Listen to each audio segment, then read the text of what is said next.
The price you pay to get seen. If 16 games and a state championship appearance is not enough exposure, how about a few all-star games?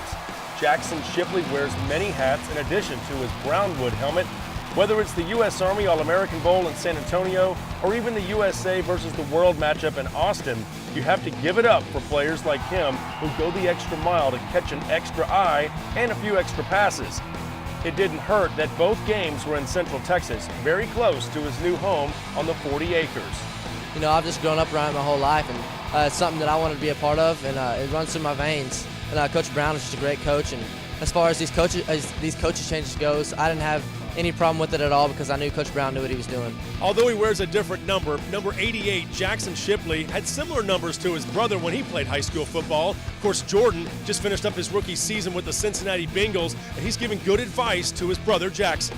He's a great young player, and to get to see him out here making a touchdown catch was pretty awesome. Now, who's better, you or him? He's got a chance to be pretty special, so I'm looking forward to seeing what happens, and you know, a lot of it is about what situations you get into, and if it's favorable. And I think he's going to be somebody that's pretty good to watch. Another receiver who's trying to make a name for himself is Tavon Smith out of Chaminade High School in Toronto, Canada. Wearing number 1 for the world team, Smith scored not one, but the only 2 touchdowns against the USA team in frigid temperatures that didn't even get out of the teens. A 21-14 loss that was closer than most people expected, says the MVP of the world team. Yeah, we almost came back. It was a great game. Hopefully, I wish we came out with a W, but it was still a good game. The experience was great. There were a lot of people, met a lot of new people. The U.S. team is really good.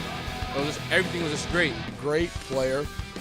You know, I've seen a lot of him in high school because he's in our neck of the woods. So Tavon Smith is a good talent. And you know what, it surprised me that no one caught him because, you know, there's some fast athletes out here. But a really real good tribute to Tavon because he's outstanding. Another player who scored 2 touchdowns in this global game was North Mesquite running back Joe Bergeron, who's headed to Texas. The 6'1", 215-pound bruiser can run over you or around you and was named the most valuable player of the U.S. squad. It's great, you know. It's an honor. I really couldn't have done it without the offensive line, though. That was amazing. I love those guys. Playing with the rest of the team, you know, they put in a lot of effort too. Coming out here, playing in the cold, trying to set the weather aside and, you know, play our game, so it was really fun. So, Mac Brown, if you're watching, you've got a good one in Joe Bergeron, who is excited to be in Austin. Oh, yeah, I'm very excited. I can finally call myself an official Longhorn now. Hook 'em, of course. Chairman of USA Football, Carl Peters. Breaking down the numbers for you, whether it's the abundance of players that call the United States home or the international flavor that honored 22 from Canada, 6 from American Samoa, 5 from Austria, 3 from Germany and Switzerland, or 2 from Mexico, Finland, and Japan. It's obvious from the close score that football is quickly catching on around the world. It remains to be seen, though, if America's most popular sport will catch up to basketball or even soccer at a global level, but international and college coaches are beginning to take notice, and so should you.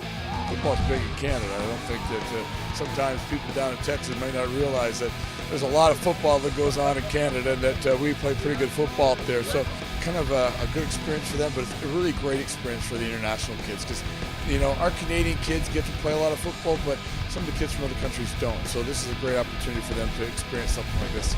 It was a great game, and we knew that the world team had some great athletes, and they're the best players that have come out of their countries, and they did a great job coming and being ready to play. For the High School Spotlight, we bid you a fond farewell, sayonara, adios, and goodbye. I'm Jeff Power.